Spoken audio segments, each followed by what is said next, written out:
안녕하십니까. 베리타스 코리아 기술정업지원본부에서 백업 제품을 담당하고 있는 장유진입니다. 오늘 제가 준비한 내용은 근래 많은 고객분들께서 온프라미스와 그리고 클라우드 또는 멀티클라우드에서 모두 데이터를 놓고 운영하고 계시고 백업 잘하고 계시고 이런 사람들도 많이 있습니다만, 이런 경우 넷백업은 베리타스 제품은 어떻게 이런 데이터들을 관리하고 그리고 확장성과 편의성을 극대화할 수 있을지에 대해서 말씀드리고자 합니다. 그럼 준비한 내용의 발표를 시작하겠습니다. 먼저 백업 시장의 동향 및 트렌드에 대해서 말씀 먼저 드리겠습니다. 과거에 그 테이프 장비를 통해서 백업을 많이 해왔지만 테이프 장비의 불확실성, 그러니까 복구를 위해서 원격지에서 테이프를 리콜하거나 혹은 많이 사용된 테이프이 복구가 되지 못하는 일들이 많았기 때문에 PTL을 통한 피지컬 테이프 라이벌을 통한 테이프는 좀 문제가 많다고 보통 인식들을 하고 있었죠. 그렇기 때문에 이제 그 PTL 테이프를 가성한 VTL, 그러니까 VTL은 아시다시피 버추얼 테이프 라이브러리, 그래서 VTL 타입으로 발전이 됐습니다. 그래서 하지만 VTL은 매체만 디스크로 바뀌었을 뿐 백업 서버, 백업 소프트웨어 그리고 VTL의 구조가 되는 어떤 이러한 그 복잡성을 여전히 가지고 있었기 때문에 근래에 발전된 어떤 그 구조를 말씀드린다면은 여기에 모든 것이 하나로 통합된 어플라이언스 형태가 현재는 근래 많은 대세로 굳어져 있습니다. 그리고 근래 또 하나의 추세는 클라우드를 백업 장비로 구성하는, 그래서 하는 것들이 하나의 그 트렌드로 자리 잡았는데요. 그래서 이런 부분들이 아무래도 그 검토하는 분들이 많고, 그리고 이 아무래도 클라우드가 주는 어떤 그 장점들이 많기 때문에 검토하시는 사람들이 많이 있습니다. 그래서 여기서도 백업을 클라우드 보내는 투더 클라우드 형태와 그리고 클라우드 내의 인프라에 대한 백업을 하는 인더 클라우드 전략으로 보통 나눠서 아키텍처를 설계를 합니다. 그래서 백업 업계에서 가장 핵심이 되는 중요한 기능은 중복적입니다. 이러한 중복적 기능을 중심으로 백업 기술이 계속 발전되어 왔는데요.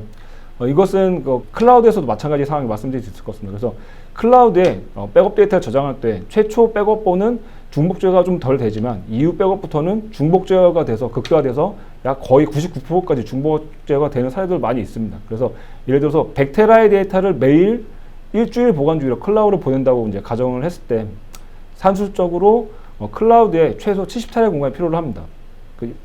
10테라 곱하기 7벌이 돼서, 하지만 이것을 중복적을 한다고 가정하면은 최초 백업 시에도 중복제어가 약 한 50% 정도 보통 됩니다. 그렇기 때문에 10테라의 50%인 5테라가 저장이 최초에 되는 거죠. 그리고 그 이후의 백업은 보수적으로 약 90% 정도의 중복제어가 된다고 이제 가정한다면은 10테라의 10%인 1테라만 저장이 되는 거고, 이때 보관주기 7이라고 말씀드렸으니까 1테라의 보관주기 7벌을 곱하면 7테라가 필요하게 됩니다. 그래서 최초 7테라의 데이터, 보관주기 7테라, 그리고 최초 5테라를 하면 약 12테라 정도의 공간이 필요하기 때문에 중복 제어가 안 되었을 때는 70테라, 그리고 중복 제어가 되었을 때는 거의 한 12테라를 비교해 보면은 클라우드 내 저장량 변화로 인한 가격적인 경쟁력이 얼마나 중복 제어로 인해서 가져갈 수 있는지 예측해 볼 수가 있습니다.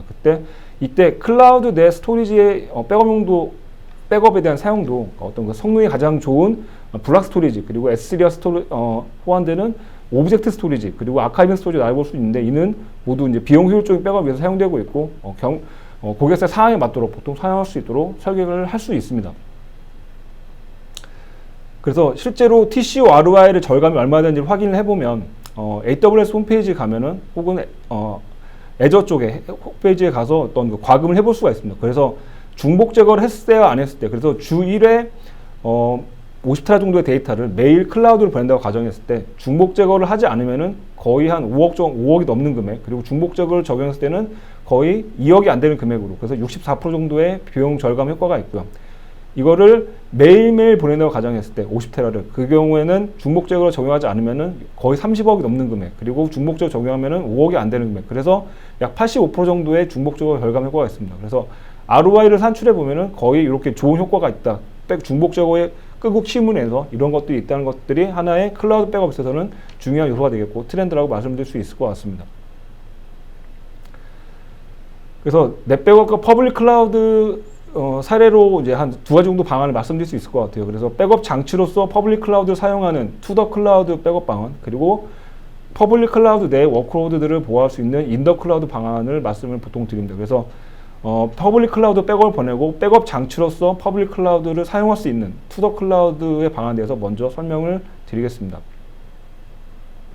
첫 번째 퍼블릭 클라우드 상에 이제 백업 서버를 구성하는 방안이에요. 그래서 투더 클라우드 중복 작업풀을 이제 투더 클라우드는 중복 작업풀을 퍼블릭 클라우드 내에 이제 만든 다음에 온프라미스와 퍼블릭 클라우드 간의 원격 복제를 수행하는 겁니다. 그래서 국내 많은 고객사에서 이제 검증된 그리고 주센터와 DR센터 간의 중복 작업 기반 데이터 보내는 것들을 이제 넷백업의 에어라는 기술이 있는데요. 이것을 이제 퍼블릭 클라우드로 확대했다고 보면 될 것 같습니다. 그래서 넷백업의 중복 작업 풀 간의 원격 복제가 일어나는데 이것이 방향이 주센터, 그러니까 퍼블릭 온프라미스에서 퍼블릭 클라우드로 간다, 확대했다라고 보시면 이해가 편하실 것 같습니다. 그래서 퍼블릭 클라우드로 백업 서버가 존재하기 때문에 디아 관점에서는 더 안전하고 좋은 방식으로 말씀드릴 수 있을 것 같고요. 두 번째는 백업 서버 없이 퍼블릭 클라우드의 오브젝트 스토리지를 활용하는 방안입니다. 그래서 마치 나스의 백업 서버를 연결해서 나스의 스토리지를 이제 백업 저장소로 활용하는 것이라고 보셔도 될 것 같은데요. 근데 이 스토리지가 나스가 아닌 S3 기반 퍼블릭 클라우드 오브젝트 스토리지라고 보시면 좋을 것 같습니다. 그래서 퍼블릭 클라우드 상이라 할지라도 데이터가 중복제어가 되기 때문에 비용 효율적으로 이제 저장할 수 있어서 많은 레퍼런스를 가지고 있습니다. 그래서 첫 번째 퍼블릭 클라우드를 이제 백업 서버를 퍼블릭 클라우드에 두는 방식에 대해서 사례와 함께 먼저 설명을 드리겠습니다. 보시다시피 온프라미스에서 넷백업 중복 작업 풀로 왼편에 있는 그림이 되겠는데요. 1차 백업을 수행합니다. 이후 저장된 1차 백업 데이터를 중복 작업이가 기반 원격 복제를 통해서 DR 센터가 아닌 이제 퍼블릭 클라우드로 이제 데이터를 수산하는 겁니다. 이때 필요한 것이 퍼블릭 클라우드 상의 이제 백업 서버와 스토리지입니다. 그래서 백업 서버는 마켓플레이스에 있는 패키지화된 넷백업 서버를 사용하거나 혹은 일반 서버를 사용하면 된다. 뭐 예를 들면 레드햇 서버를 뭐 AWS EC2에 이제 설치한다든지 이런 상황으로 보시면 좋을 것 같고요. 그래서 이후에 데이터가 저장되는 마켓 스토리지는 과거에는 이제 블락 스토리지만 좀 가능했었습니다만 이제는 넷백업은 S3 스토리지로도 해당 기능이 구현됩니다. 그래서 고객사 입장에서는 이 방식의 가장 큰 장점은 이제 백업 서버가 클라우드 상에 존재하는데 이제는 블록 스토리지만 되는 게 아니고 오브젝트 스토리지로도 이 기능을 구현할 수 있다라고 보시면 좋을 것 같습니다. 사례를 하나 말씀을 드리려고 하는데요. 이 고객사는 이제 로컬에서 이제 한국에서 백업 이후에 이제 AWS 상으로 미국 서부 리전에 있는 쪽으로 백업 서버로 데이터를 보냅니다. 그리고 이후에 시애틀 리전으로 2차 소산을 하게 되는데요. 그래서 주센터, 웨스트 리전, 그리고 시애틀 이렇게 해서 3개의 백업본을 운영하시는 사례가 되겠고요. 이 고객사는 해외 사업부에서도 국내와 동일한 이제 어떤 백업본을 통해서 운영이 필요하기 때문에 이렇게 리전 간 복제를 통해서 글로벌 소산을 진행하고 있습니다. 이외에도 많은 저희 사례들을 가지고 있는데요.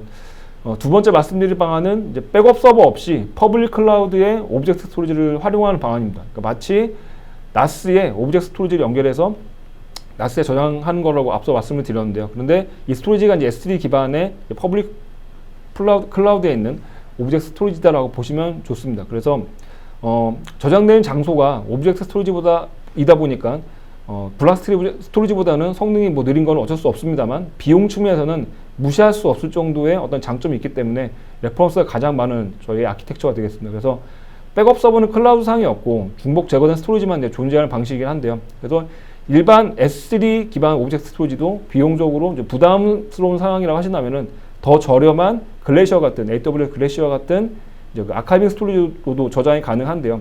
염두에 칠 부분은 글래시어 같은 이런 아카이빙 스토리지는 성능이 이제 매우 굉장히 느리기 때문에 장기 보관 데이터 정도 그런 용도나 혹은 그런 용도로 사용하시는 것을 주로 저희는 권장을 드립니다. 그래서 AWS 글래시어나 뭐 애저 아카이브 티어로도 이제 백업 필요한 상황이 된다면은 넷백업 9.0 이상으로 업그레이드를 하시면은 해당 기능들을 사용하실 수가 있게 되고요. 넷백업은 AWS의 아카이브 스토리지인 글래시어에 대한 호환성은 이제 과거부터 가지고 있었는데 그래서 레퍼런스도 현재 몇몇 제조 고객사에 저희 가지고 있습니다. 그래서 애저로도 이런 아카이빙 스토리지를 백업을 하셔야 된다고 한다면은 이제 넷백업을 업그레이드 하시면 해당 기능을 사용하실 수가 있게 됩니다. 그래서 과거 버전의 넷백업은 클라우드 카탈리스트라고 불리우는 별도의 게이트웨이 역할을 하는 어떤 어플라이언스가 있어요. 물리적인 어플라이언스가 있어요. 클라우드 데이터를 전송할 수가 있었어요. 그래서 그림에서 보시면 주센터에서 1차 백업을 받은 이후에 가운데 있는 클라우드 카탈리스트 어플라이언스로 데이터를 모아서 전체를 모아서 특정 클라우드 벤더에 이제 그 스토리를 써갖고 이제 그 중복적 기반으로 전송한 형태였습니다. 근데 이제는 넷 백업이 현재 최신 버전이 넷백업 9.1인데요. 이전 버전이 넷백업 8.3부터는 클라우드 카탈리스트 없이 넷백업의 일반 중복적 풀, 그러니까 MSDP라고 불리는 중복적 풀과 클라우드 카탈리스트가 합쳐져서 클라우드로 직접 클라우드 카탈리스트 없이 데이터를 보낼 수 있습니다. 그래서 어떤 그 현재 퍼블릭 클라우드의 데이터 전송을 고려 중이신데 소산도 필요한 상황이시고 그런 상황을 한다면은 과거에 비하면은 넷백업에 기존에 사용하시고 계시는 넷백업 중복적 풀을 넷백업 8.4 이상으로 업그레이드를 하신다면은 퍼블릭 클라우드로 언제든 손쉽게 데이터를 전송할 수가 있습니다. 그래서 이러한 것은 현재 그 국내 여러 고객사에서 이제 성공적 레퍼런스 저희가 구축한 사례들이 있고요. 뭐 이런 것들은 뭐 제조나 통신, 뭐 바이오, 뭐 건설 여러 고객사들이 저희는 레퍼런스를 구축을 해서 성공적으로 현재 운영 중입니다. 그래서 근래에는 보수적인 어떤 금융 고객사들도 이런 부분들을 전향적으로 검토하고 있는 것으로 알고 있습니다. 그래서 유즈 케이스를 정리해 봤는데요. 주센터, DR 센터 간 원격 복제를 하는 구성입니다. 그래서 이 경우에 DR 센터에서 아래에 있는 그림에서 아래가 DR 센터가 해당이 되겠는데요. 테이프로 소상을 하는 경우가 좀 일반적이겠지만 이것을 테이프이 아닌 퍼블릭 클라우드로 데이터를 보내는 겁니다. 그래서 과거에 넷백업은 백업 서버에서 한 개의 백업 벤더, 퍼블릭 클라우드 벤더로만 데이터를 보낼 수가 있었습니다. 하지만 이제는 한 개의 백업 서버에서 멀티 클라우드로 데이터를 보낼 수가 있습니다. 그래서 그림에서 보시는 바와 같이 예를 들면은 AWS와 애저로 데이터를 동시에 소산할 수 있는 것들이 DR 센터에서 가는 것들이 하나의 유즈 케이스가 될 수 있고요.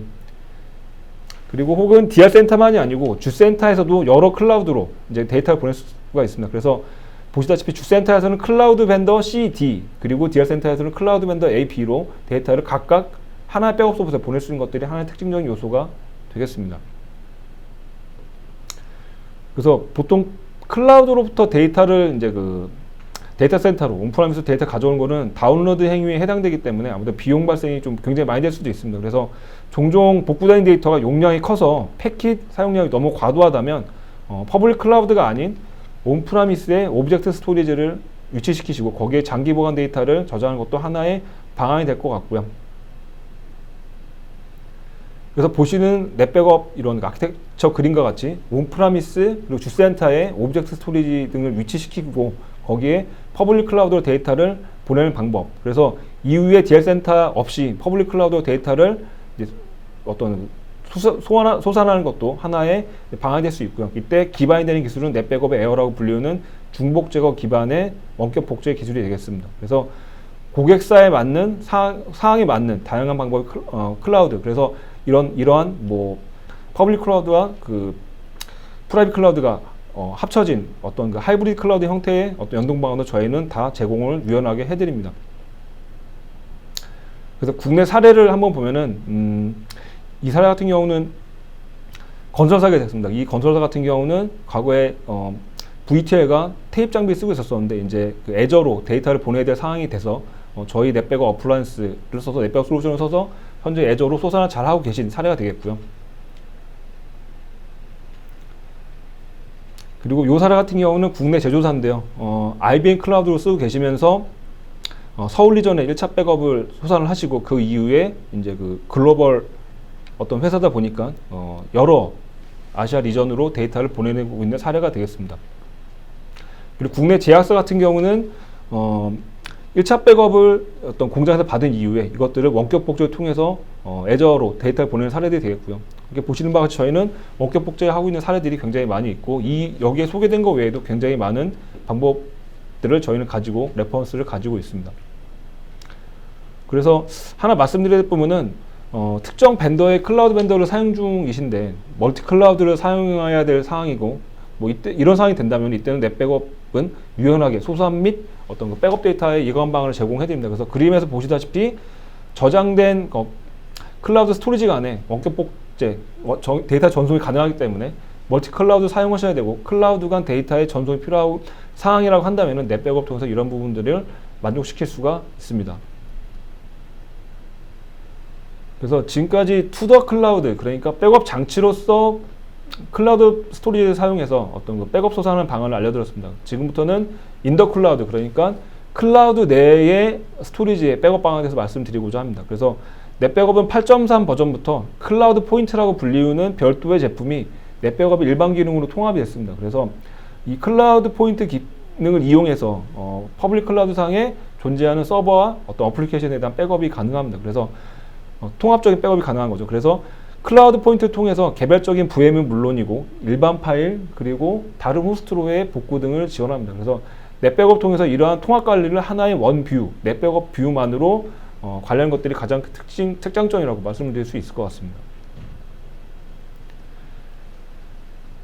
그래서 먼저 말씀을 드리고 싶은 퍼블릭 클라우드 간에 프라이빗 클라우드 간에 먼저 유닉스에서 리눅스 서버로 어떤 이관이 되어져야 좀 어떤 데이터의 이관이나 어떤 그 클라우드에 대한 적용이 가능합니다. 먼저 진행하셔야 됩니다. 그래서 유닉스 시스템이 너무 많은 비중을 차지하고 있다면 이에 대한 전환이 좀 우선이고요. UTL이 먼저고, 실제로 업무 특성상 유닉스 서버가 많아서 UTL 여건이 되지 않는다면 클라우드에 전환이 힘든 국내 사례도 본 적이 있습니다. 그래서 클라우드로 전환 이후에는 기존엔 통합된 어떤 그 성능 조 몇 대 서버만 관리하면 됐었는데, 뭐 이거를 작은 규모의 클라우드상에 존재하는 VM을 만들 경우에 관리 포인트가 늘어나서 불편을 뭐 토로하신 경우도 봤어요. 근데 이러한 VM이 수천 대가 되는 경우라면 관리상 불편을 초래할 수 있기 때문에 나중에 이슈가 될 수가 있습니다. 그래서 가장 큰 문제는 퍼블릭 클라우드 전환 전에는 성능이 굉장히 빨랐고 뭐 몇만 단위의 IOPS 처리하던 시스템이라고 한다면 클라우드 전환 이후에는 그렇지 않아도 어떤 그 클라우드로의 전환에 문제 생긴 경우도 있습니다. 성능 때문에. 그래서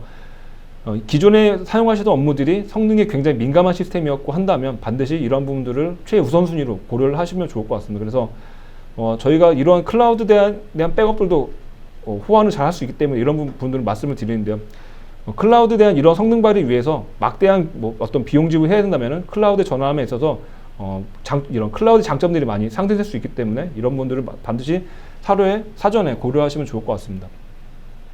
그래서 어떤 그 넷백업 이런 상황에서 어떤 여건이 있는다 할지라도 데이터를 안전하게 이제 보호할 수 있는 방안을 제공을 해드리는데요. 그래서 넷백업은 보시다시피 클라우드 상에 어떤 워크로드들이 많이 있다고 한다면은 넷백업에서 클라우드 상에 존재하는 클라우드 포인트 서버와 통신해서 이쪽으로 데이터를 가져갈 수 있도록 어떤 그 방아쇠를 당겨주는 역할을 합니다. 그러면은 클라우드 상에 있는 워크로드들이 어떤 그 스냅샷을 찍어서 이 데이터들을 안전하게 보호할 수 있는 것들을 통합 관리할 수가 있고요.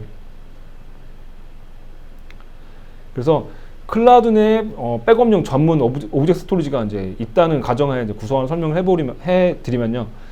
클라우드 내에 이제 중복적 풀이 존재하고 이것으로 대규모의 백업이 이제 어떤 수행되는 구조가 되겠습니다. 그래서 동일하게 클라우드 포인트 서버를 통해서 넷백업의 어떤 그 백업 명령 수행하고요.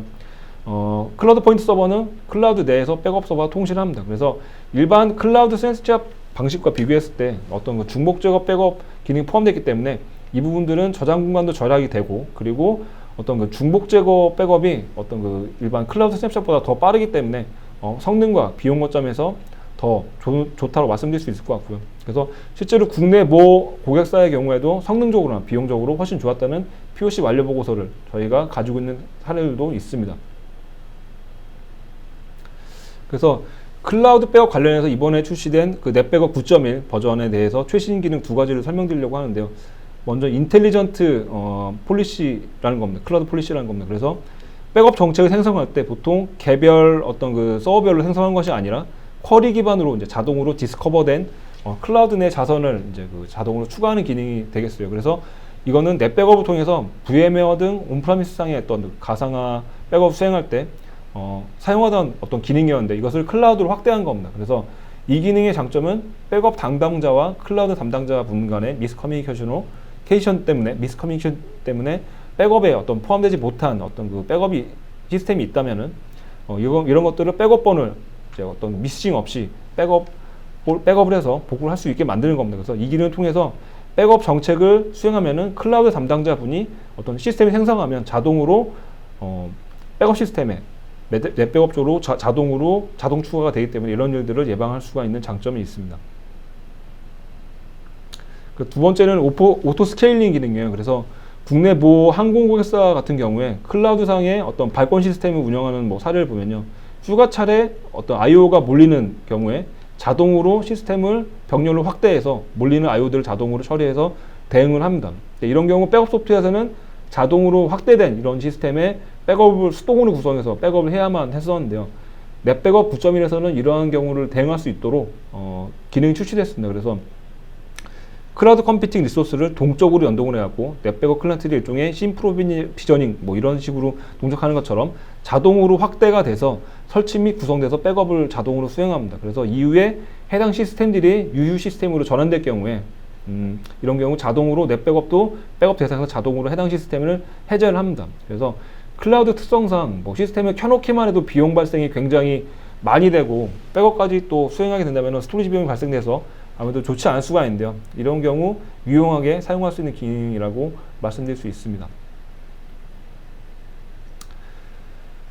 지금까지 퍼블릭 클라우드 상에서 그 넷백업을 통해서 백업을 수행하는 방안과 그리고 그런 방법에 대해서 설명을 드렸습니다. 그래서 이제까지 설명드렸던 내용은 온프라미스에 있는 퍼블릭 클라우드의 백업 방안에 대해서 지금부터는 말씀드리려고 합니다. 그래서 넷백업은 퍼블릭 클라우드 이전에도 프라이빗 클라우드에 대한 어떤 기술 개발을 먼저 했었고 이에 대한 레퍼런스도 굉장히 많이 확보되어 있습니다. 그래서 꽤 대중적인 방법이라고 말씀드릴 수 있는데요. 그래서 뭐 이러한 해당되는 가상화 시스템은 VM웨어나 하이퍼V나 누타닉스 등등이 있을 것 같고요. 이런 고객사의 특징 중에 하나는 에이전트 리스 기반으로, 그러니까 개별 VM에 에이전트를 설치하지 않는 방식으로 백업을 수행한다는 점입니다. 그래서 이러한 장점은 이제 백업 받을 대상에 VM 수천 대라고 굉장히 또 그 이상이라고 했을 때 VM에 에이전트를 설치하지 않아도 되기 때문에 관리상 편의점이 있고, 이렇게 에이전트 리스 방식으로 전체 VM을 받더라도 전체적인 전체 VM에서 개별 파일만 추출해서 싱글 파일 리스토어도 가능한 것들이 하나의 특징이 되겠습니다. 네, 그래서 가상화 백업의 백업 인터페이스 방식, 백업 방식에 대해서 설명을 드리려고 합니다. 보통 넷백업의 백업의 가장 일반적인 가상화 백업 방식을 한다면은 네트워크 블록 디바이스, MBD 방식의 방식을 보통 말씀드립니다. 특히나 요새 HCI 기반으로 어떤 가상화 시스템이 많이 구성이 되어 있는데요. 그래서 데이터 스토어가 없는 경우 HCI 구성의 경우 가장 보편적인 백업 방식이라고 말씀을 드릴 수 있을 것 같습니다. 그래서 이 경우에는 가상화 시스템 자체가 시스템 자체 하드웨어인 하이퍼바이저에 QoS, 그러니까 스로틀링을 걸어놔갖고 10G 또는 25G 그 이상의 인터페이스를 할지라도 가상화 시스템에서 자기 자신의 안정성을 위해서 백업 관점에서 보게 되면은 하이퍼바이저당 보통 한 150마 정도의 백업 이상 성능이 나오지 않도록 걸어놨습니다. 하지만 이런 경우 이제 악셀레이터라고 불리우는 변경된 블록만 백업받는 방식이 일반적이기 때문에 이러한 제약사항은 운영할 때 별다른 취소사항이 되지는 않습니다. 두 번째는 센 방식인데요. 보통 HCI는 데이터 스토어가 없기 때문에 해당 사항은 없습니다만 데이터 스토어가 있는 구조일 경우 유용한 기능이 되겠습니다. 그래서 센 백업이라고 보통 가상화 백업을 생각하신다면 좀 어색하실 수 있을 것 같긴 한데요. 이게 정말 저희 레퍼런스를 많이 가지고 있습니다. 그래서 앞서 말씀드린 MBD 방식은 QoS 네트워크 포트에서 어떤 그 스로틀링이 걸었기 때문에 그건 고속의 백업을 원하는 만큼 받을 수 없는 경우도 있었었는데, 이런 센 방식은 그런 제약사항을 넘을 수 있는 거죠. 센으로 백업받기 때문에.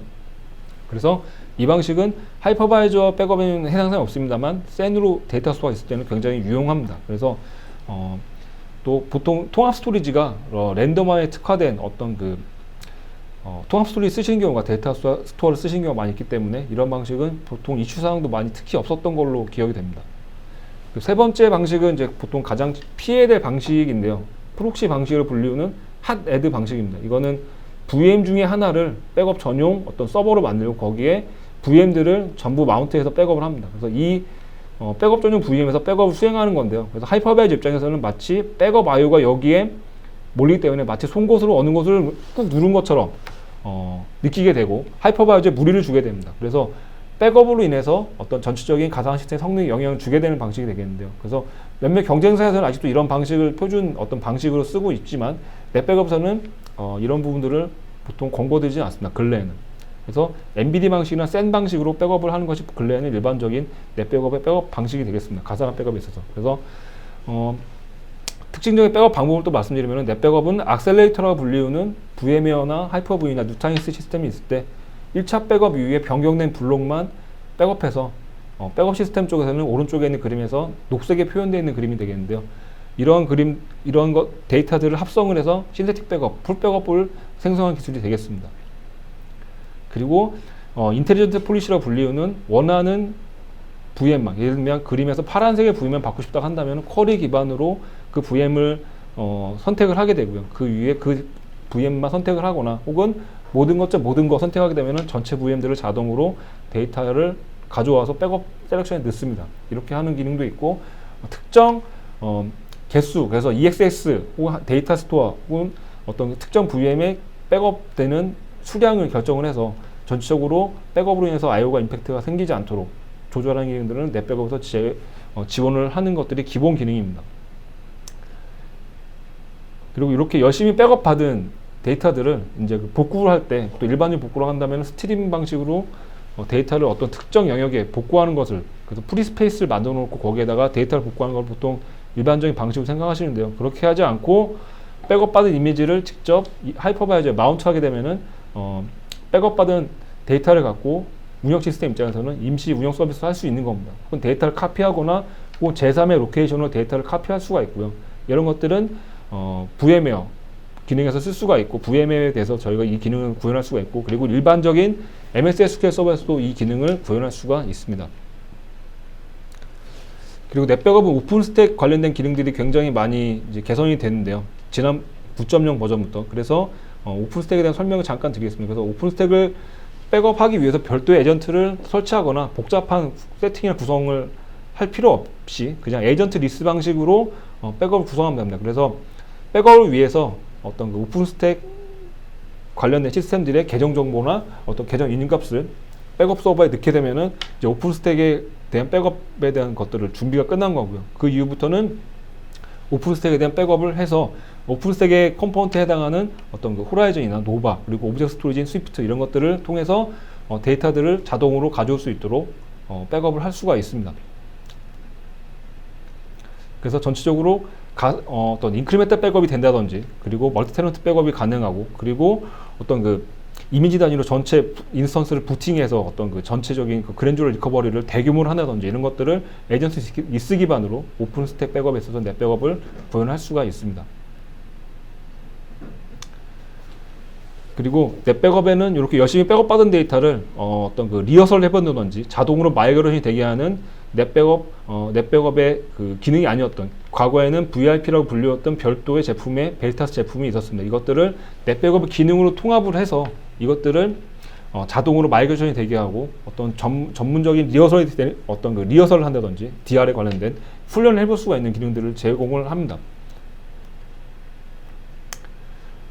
그래서 이번에 새로 나온 넷백업 9.1의 VMware 백업 관련 기능들을 말씀을 드리면요. 제일 중요한 거는 쿠버네티스 백업에 대한 호환성 확대입니다. 그래서 넷백업은 VMware 탄주, 그리고 레드햇 오픈시프트, 그리고 구글 콘테이너 엔진, 그래서 일반 쿠버네티스와의 호환성을 가지고 있습니다. 그래서 별도의 어떤 복잡한 설정으로 쿠버네티스 백업 구성한 게 아니라 일반 넷백업 설정과 동일한 방법으로 어떤 쿠버네티스 백업을 구현할 수 있고요. 혹시 이러한 시스템에 도입 계획이 있으시다고 한다면은, 검증된 안전한 플랫폼을 원하신다면은 넷백업을 사용하시면 좋은 대안이 될 수 있을 것 같습니다. 그래서 VM웨어 관련 어떤 그 넷백업의 9.1의 새로운 기능들 말씀드리면은, 보통 랜섬웨어에 감염됐을 때 사례들을 보게 되면은 최대한 빠른 시일 내에 최근 시점으로 빨리 복구를 해야 됩니다. 그래서 이런 부분을 반영한 것이 인스턴트 롤백, 그리고 컨티뉴어스 데이터 프로텍션입니다. 그래서 간단히 말씀드리면 악셀레이터 리스토어입니다. 그래서 악셀레이터 백업은 앞서 설명드린 것처럼 변경된 블록만 찾아서 변경된 블록을 백업을 해서 백업 시간을 어떤 드라마틱하게 줄일 수가 있는데요. 이런 것들을 복구할 때도 가능하다는 겁니다. 그래서 VM웨어 복구할 때 어떤 변경된 블록만 찾아서 복구하기 때문에 수분 내에 대규모의 복구가 가능하게 됩니다. 그래서 최신 시점으로 복구가 가능하도록 어떤 데이터를 찾아주는 기능도 저희는 넷백업에 물론 VMware 백업 받을 때 이런 부분들을 새로운 기능으로 제공을 해드립니다. 그리고 경쟁사와 달리 넷백업은 누타닉스 아크로폴리스에 대한 백업 기능을 제공하는데요. 이제 누타닉스의 어떤 그 백업은 굉장히 기능들이 이제 많이 좋아져서 거의 넷백업 입장에서는 가장 최상위 레벨로 된다고 보셔도 좋을 것 같습니다. 그래서 앞서 설명드린 인텔리전트 폴리시, 그래서 쿼리 기반으로 어떤 VM 선택한다든지 이런 부분들, 그리고 자동으로 디스커버리를 할 수가 있고요. 그리고 에이전트 리스 기반으로 백업한다 할지라도 복구는 전체 또는 개별 파일 복구를 할 수 있도록 쉽게 할 수 있도록 이 부분들이 개선이 됐습니다. 그래서 지금까지 설명드린 바와 같이 넷백업은 뭐 시장에서 많이 사용되는 가상화 시스템 관련 거의 대부분의 시스템에 대해서 호환성을 가지고 있는데요. 뭐 어떤 고객분들은 넷백업은 뭐 유닉스에 특화된 시스템만 뭐 지원하는 어떤 레가시 제품 아니냐라고 하겠지만 그렇지 않고요. 설명을 드렸다시피 가상화나 퍼블릭 클라우드 그리고 거의 대부분 시스템들이 저희 호환성을 가지고 있습니다. 그래서 어떤 저희가 특징적으로 말씀드릴 수 있는 거는 개별 VM에 어떤 에이전트 설치하지 않고도 에이전트 리스크 백업이 가능하고 그리고 그럼에도 불구하고 싱글 파일 리스트가 가능하다는 부분 그리고 저희는 장애 포인트가 되는 프록시 서버 없이도 백업이 가능하다는 부분들이 특징으로 말씀드릴 수 있을 것 같고 그리고 넷백업 9.1 버전부터는 넷백업에 이런 백업 DNA가 묻어져서 쿠버네티스 백업에 대해서도 어떤 호환성을 강화했고 그리고 백업 기능도 좋아졌습니다. 지금까지 퍼블릭 클라우드 그리고 프라이빗 클라우드 백업 방안에서 말씀드렸는데요. 거기에 따라서 백업 방식도 변화가 됐습니다. 그래서 이런 요건들을 만족하기 위해서 베타스에 새로운 어떤 백업 솔루션이 출시가 됐는데요. 이 부분들을 말씀을 드리도록 하겠습니다. 넷백업은 거의 한 20년 동안 외부 평가에서 상위에 돼 있었고 이렇게 가능했던 이유는 고객사에서 여러분들이 원하는 어떤 모델들, 백업 솔루션에도 많은 방법들이 있죠. 그래서 우리가 여태까지 해왔던 거는 마켓플레이스에 있는 어떤 클라우드 상에서 백업 장치, 백업 서버를 구성할 수 있도록 넷백업을 제공한다든지 혹은 일반적인 넷백업 어플라이언스 형태로 어떤 저희가 솔루션을 공급하거나 혹은 버추얼 어플라이언스도 마찬가지였죠. 혹은 쪼개 쓰기가 가능한 플렉스 어플라이언스, 멀티 테넌트 기능을 쓸 수 있는 것들을 써왔는데요. 여기에 백업 저장소가 스케일 아웃 기반으로 되는 플렉스 어플라이언스라는 형태의 제품이 새로 이번에 출시가 됐습니다. 올해 초에 출시가 됐는데요. 이거를 설명을 드리면은 최초 하드웨어 구성한 다음에 거의 맥스 계속 노드를 추가해서 노드들을 모아서 용량을 구성한 형태로 되어져 있는데요. 이것들이 맥스 거의 1.8 페타까지 확장을 할 수가 있습니다. 그래서 보통 HCI 기반의 아키텍처가 필요한 형태라고 하신다면은 이러한 플렉스 스케일 하나의 대안이 될 수 있을 것 같고요. 그래서 구성하는 방안은 하드웨어적인 노드들을 구성을 하고 그 이후에 내부 통신을 위한 클러스터 그리고 외부 클라이언트 연결을 위한 네트워크를 구성을 합니다. 그 이후에 실제로 클러스터 구성을 벨타스 인포스케일 기반으로 하게 되고요. 그 이후에 그 시스템 위에 넷백업 중복 제거 서비스와 넷백업 서비스를 올려서 어떤 전체적인 스케일아웃 기반의 중복 제거 풀을 구성할 수가 있습니다. 그래서 일반적인 3티어 구조의 넷백업과 구조를 비교해 보게 되면은 일반적인 넷백업은 백업 서버를 구성하고 거기에 미디어 서버들을 여러 대 구성한 다음에 클라이언트 백업을 구성하죠. 반면에 플렉스 스케일은 보시다시피 마스터와 미디어가 하나 합쳐진 거기에 클라이언트 백업은 기존과 우리가 동일한 넷백업이 가지고 있던 동일한 어떤 호환성을 가지고 가면서 뭐 그런 것들을 백업을 다 할 수가 있는 형태가 되게 되겠고요. 그래서 아키텍처를 보게 되면 하드웨어 구성 이후에 플렉스 스케일 소프트웨어가 깔리게 되고 거기에 스케일 아웃 기반의 어떤 중복적 스토리지를 구성합니다. 거기에 컨테이너 기반의 넷백업이 올라가게 되고 그래서 백업 마스터는 어떤 노드가 어떤 디스크가 폴트를 한다 할지라도 계속 둥둥 떠 있는 상태로 계속 연속성 유지하면서 백업 서비스 할 수가 있는 거죠. 거기에 지능형으로 로드 밸런싱을 백업을 구성할 수 있고 이것들을 샤후에 클라우드나 테이프로 데이터를 보낼 수 있습니다. 그래서 이렇게 백업을 열심히 한 이후에 저희가 넷백업이 가지고 있던 어떤 이 플렉스 스케일 말고도 기존에 우리가 갖고 있던 넷백업의 어떤 DNA들은 보안 백업이 특화된 백업이 되겠는데요. 그래서 업계 유일하게 일반 백업이라 할지라도 보통은 동일한 비용, 일반 백업의 기능 다 소화하면서 동일한 어떤 비용 투자로 보안 백업 역할도 만족할 수 있는 것들이 넷백업 어플라이언스의 가장 특징적인 요소라고 말씀드릴 수 있을 것 같고요. 거기에 이제는 넷백업의 모든 어플라이언스 라인업들은 전부 다 플렉스 기능을 지원합니다. 그래서 쪼개 쓰기 기능을 다 지원한다고 멀티네트 기능을 지원한다고 말씀을 드릴 수 있을 것 같고요. 그래서 여기에 더불어서 넷백업은 어떤 이상 징후가 있을 때 랜섬웨어 탐지를 백업 잡별로 할 수 있습니다. 그래서 랜섬웨어에 걸리면 보통 어떤 패턴이 어떤 파일이 암호화됐기 때문에 중복 제거율이 치솟는다거나 백업이 느려지거나 이런 것들이 특성이 있는데요. 이러한 비정상적인 백업 데이터 저장에 대한 것들을 감지해서 통보가 가능하고 원치 않을 경우에는 어떤 알러트를 하는 기능을 끌 수 있는 디세이블 기능도 할 수 있습니다. 그래서 이렇게 잡별로 넷백업이 업계 유일하게 랜섬웨어 감지 징후를 탐지하고 이런 것도 알릴 수 있는 이유는 특정 패턴이 있는지 파일 개수나 중복 제거율이나 뭐 어떤 백업된 용량들이나 이런 것들이 갑자기 취소되게 되면은 저희가 넷백업에서 자동으로 얼러트를 하게 되고요. 이런 것들이 랜섬에 걸린 징후인지 아닌지를 나중에 파악해서 쓸 수가 있는 것들이 이번에 넷백업의 9.1 기능으로 추가가 됐습니다. 네, 마지막 서머리인데요. 이렇게 IT 환경이 좀 복잡해지고 뭐 고려될 사항이 많아지고 그래서 기업은 보다 아무래도 빠르고 안정적인 복구를 하면서 비즈니스 완벽하게 보호하는 방법들을 찾고 계실 겁니다. 그래서 이렇게 복잡하고 중요한 IT 환경을 이제 그 자산을 보호하기 위해서 저희는 많은 대안을 제공을 해드릴 수 있을 것 같습니다. 그래서 저희는 엣지, 그러니까 조그만 사이트, 어떤 조그만 환경부터 엔터프라이즈급 혹은 클라우드까지 크로스로 서로 간에 복구, 백업 복구를 할 수 있기 때문에 이런 것들을 장점이라고 말씀드릴 수 있을 것 같고요. 그리고 오픈스택이나 뭐 쿠버네티스 백업 혹은 VM웨어의 시스템이 너무 커져서 어떤 백업 할 수 없을 것 같다 한다면 넷백업은 많은 대안들을 제공해 드릴 수 있을 것 같습니다. 그래서 넷백업은 특히 뭐 어떤 그 요새 팬데믹 상황으로 많은 변수들이 많이 있는데요. 그래서 또 어떤 그 시스템들은 많이 커질 수밖에 없고 뭐 비대면 상황의 특수성도 많이 있는데 이러한 상황에 어떤 넷백업은 대응할 수 있도록 엣지부터 클라우드까지 혹은 넷백업의 여러 주어진 기능들로 이런 것들을 대응할 수가 있기 때문에